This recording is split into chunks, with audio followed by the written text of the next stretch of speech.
السلام علیکم ورحمۃ اللہ وبرکاتہ۔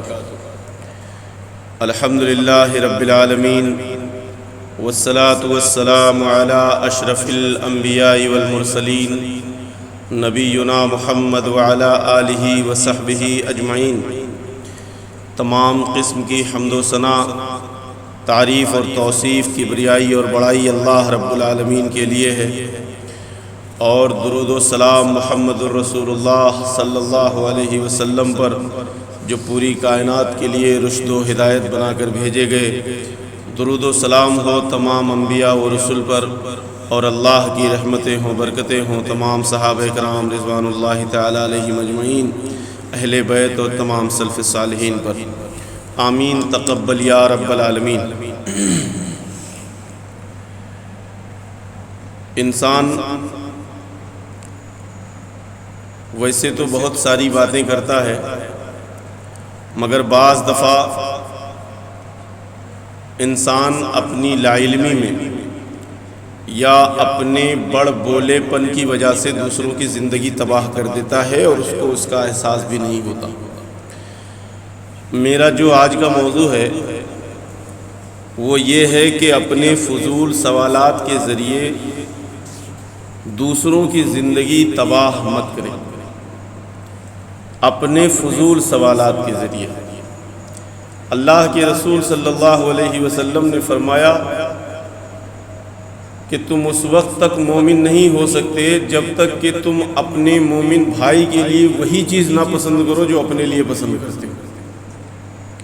تو یہ ایک مومن کی پہچان ہوتی ہے کہ جو چیز وہ اپنے لیے پسند کرے وہی چیز دوسروں کے لیے پسند کرے۔ وہیں دوسری طرف مومن کی ایک صفت یہ بھی ہوتی ہے کہ اگر کوئی مومن پریشان یا مجبور ہے تو اس کی تنگ دستی کو مزید ہوا دے کر کے اس کی غیرت کو نہ جگایا جائے، بلکہ اس کے اندر اللہ رب العزت کا تقوی بٹھانے کی کوشش کی جائے۔ اور اللہ رب العزت بڑا کریم ہے، رحیم ہے، اللہ رب العزت کی نعمتیں اس کے سامنے بیان کی جائیں تاکہ اسے یہ پتہ ہو کہ چلو ہمارے پاس اگر دولت نہیں ہے تو کیا، لیکن اللہ رب العزت کی بے شمار نعمتیں ہمارے پاس۔ تو موضوع ہے کہ اپنے فضول سوالات سے لوگوں کی زندگی تباہ نہ کریں۔ ایک نوجوان نے ایک دوسرے نوجوان سے پوچھا کہ آپ کہاں کام کرتے ہیں اور کیا کام کرتے ہیں؟ تو اس بندے نے جواب دیا کہ میں فلاں دکان پر فلاں کام کرتا ہوں۔ تو اس شخص نے پھر پوچھا کہ دکان والا آپ کو کتنی تنخواہ دیتا ہے؟ غور سے سننا اس بات، اور یہ ہم سب کے اندر ہے، اور یہ باتیں ہمارے نزدیک تو بڑی چھوٹی ہوتی ہیں مگر سامنے والے کی اس سے زندگی تباہ ہو جاتی ہے۔ تو اس بندے نے پوچھا کہ دکان والا آپ کو کتنی تنخواہ دیتا ہے؟ تو اس کام کرنے والے بندے نے کہا کہ مجھے 5,000 تنخواہ ملتی۔ تو اس نے بڑی حیرت سے کہا کہ 5,000 بس؟ 5,000 میں کیا ہوتا ہے؟ اتنے میں تمہارا گزارا کیسے ہوتا ہوگا، کیسے تمہارا بسر ہوتا ہوگا؟ یقیناً وہ دکان والا اس لائق نہیں ہے کہ آپ اس کے پاس اتنی تنخواہ میں کام کریں۔ اب وہ بندہ اچھا خاصا 5,000 میں نوکری کر رہا تھا، گزر بسر ہو رہا تھا تبھی تو کر رہا تھا، گزر بسر نہ ہو رہا ہوتا تو نہ کرتا۔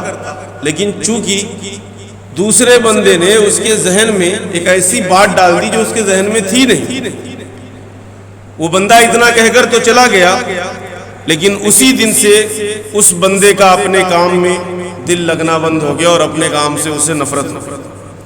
وہ دکان والے سے تنخواہ بڑھانے کی درخواست کرنے لگا کہ میری تنخواہ بڑھا دو، اور دکان والے نے تنخواہ بڑھانے سے انکار کر دیا، تو اس نے کام کرنا ہی چھوڑ دیا۔ جب تنخواہ بڑھانے سے انکار کیا تو اس نے کام کرنا ہی چھوڑ دیا۔ پہلے جو کچھ کماتا تھا اب اس سے بھی ہاتھ دھو کر کے بیٹھ گیا، بیکاری کی زندگی گزار۔ تو یہ ہوا کیسے کہ اس کے ایک دوست نے اس کے ذہن میں یہ بات ڈال دی کہ 5,000 روپے تمہارے لیے بہت کم ہے، تمہارا گزر بسر کیسے ہوتا ہوگا؟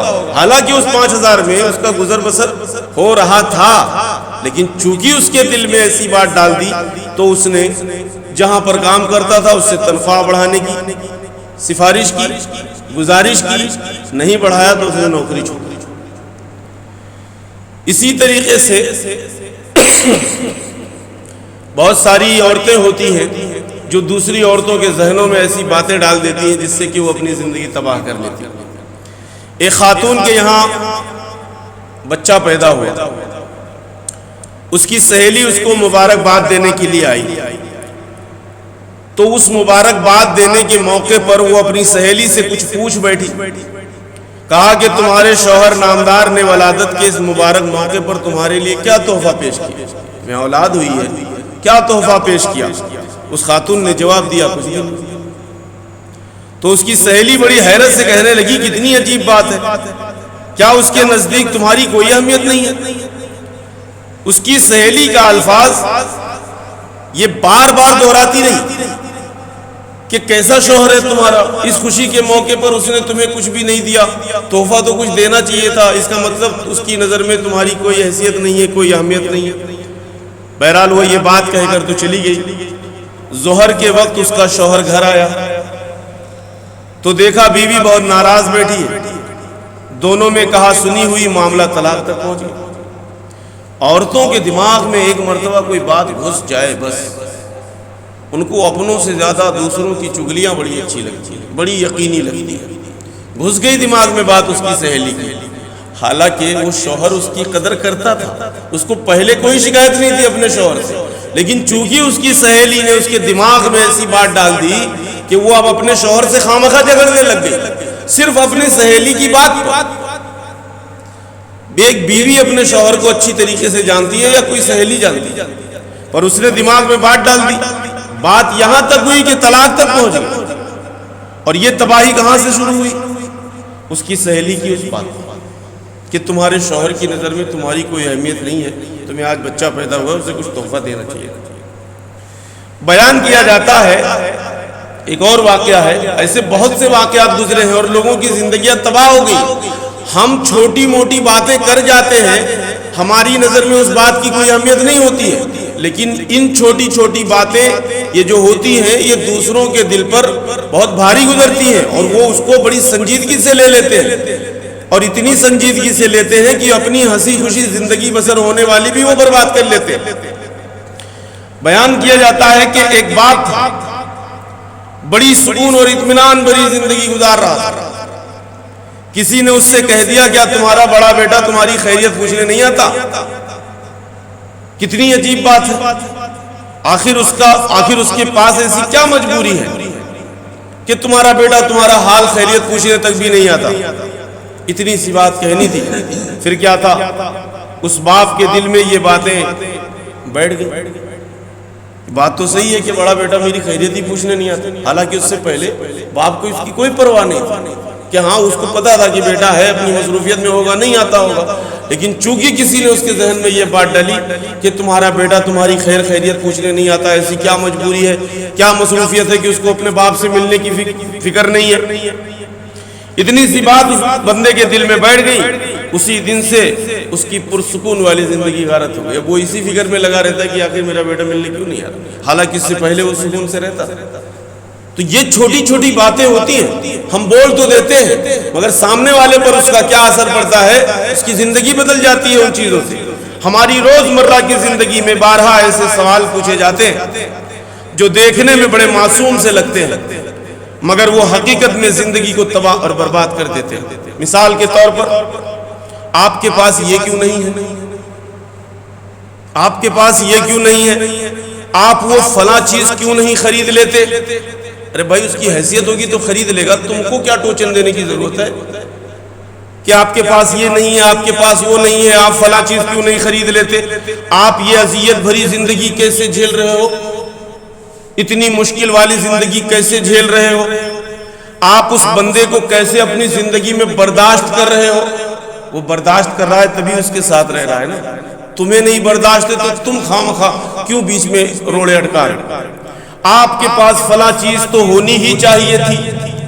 اس طریقے کی باتیں اکثر رشتہ داریوں میں، خاندان میں، دوستوں میں ہوتی ہیں اور یہ چھوٹی چھوٹی باتیں انسان کے دماغ میں زہر بن کر پھیل جاتی ہیں اور اس کا نقصان بہت زیادہ ہوتا ہے۔ دوسروں کے کہنے پر اپنی زندگی جینے کا طریقہ تبدیل نہ کرو، کیونکہ آپ کے پاس جو وسائل ہیں جینے کے لیے وہ صرف آپ جانتے ہیں، دوسرے نہیں جانتے۔ اور ایسے لوگوں کو اپنی خوشحال زندگی میں قطعی طور پر دخل اندازی نہ کرنا، ورنہ آپ کا بچا ہوا سکون برباد ہو جائے اور آپ خود اپنی زندگی کو عذاب جہنم بنا لو۔ بسا اوقات ہم اس طرح کے سوالات نادانی میں یا پھر یوں ہی بطور تفریح کر بیٹھتے ہیں، لیکن شاید ہمیں نہیں معلوم ہوتا کہ یہ سوالات سامنے والے انسان کے دل پر کتنا گہرا زخم دے جاتے ہیں۔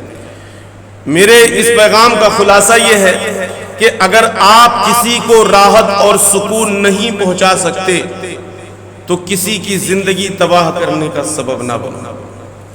ایک اور نصیحت کہ جب کسی کے گھر میں داخل ہو تو ایک اندھے کی طرح داخل ہو کہ آپ کو کچھ بھی دکھائی نہیں دے رہا۔ یہ نصیحت ہے کہ جب بھی آپ کسی کے گھر میں داخل ہو تو ایک اندھے کی طرح کہ آپ کو کچھ بھی دکھائی نہیں دے رہا، اور جب آپ وہاں سے نکلو تو ایک گونگے کی طرح کہ آپ کو کچھ بھی بولنا نہیں ہے۔ یعنی کسی کے گھر میں کیا عیب ہے، کیا کمی ہے، کیا بیشی ہے، وہ آپ نہ دیکھو، اور جب وہاں سے نکلو تو اس طرح اپنی زبان پر تالے لگا لو کہ اس گھر کے اندر آپ نے کیا دیکھا، آپ کو کچھ نہیں دکھائی دیا، تو آپ جب کچھ دکھائی نہیں دیا تو آپ کچھ بیان نہیں کر سکتے۔ تو اس طرح کے نصیحتی پیغامات بتاتے ہوئے مجھے اپنے بارے میں ہرگز یہ دعویٰ نہیں ہے کہ میں بہت پاک و صاف ہوں، میں بھی اسی میں ملوث ہوں کہیں نہ کہیں۔ اس لیے ان پیغامات کا سب سے پہلا مخاطب میں اپنے آپ کو ہی سمجھتا ہوں، اور میرے اس پیغام کا ایک ہی عنوان ہے اور مقصد ہے کہ دوسروں کی زندگی تباہ اور برباد مت کیجیے، خود بھی دل صاف کر کے سکون سے جینا سیکھو اور دوسروں کو بھی سکون سے جینے دو، کیونکہ سکون اللہ کی بہت بڑی نعمت ہے، اس کو برباد کرنے کا حق کسی کو بھی نہیں ہے۔ اللہ تبارک و تعالی ہم سب کو صحیح سمجھ عطا فرمائے اور اپنے معاشرے میں بہتر انسان بنے رہنے کی اللہ ہم سب کو توفیق عطا فرمائے۔ کسی بھی طرح کی غیبت اور چغلی اور برائیوں سے اللہ ہماری زبانوں کو پاک رکھے، ہمارے کانوں کو پاک رکھے، ہماری آنکھوں کو پاک رکھے۔ آمین تقبل یا رب العالمین، وصلی اللہ علی نبینا محمد وعلی آلہ وصحبہ اجمعین۔ السلام علیکم ورحمۃ اللہ وبرکاتہ۔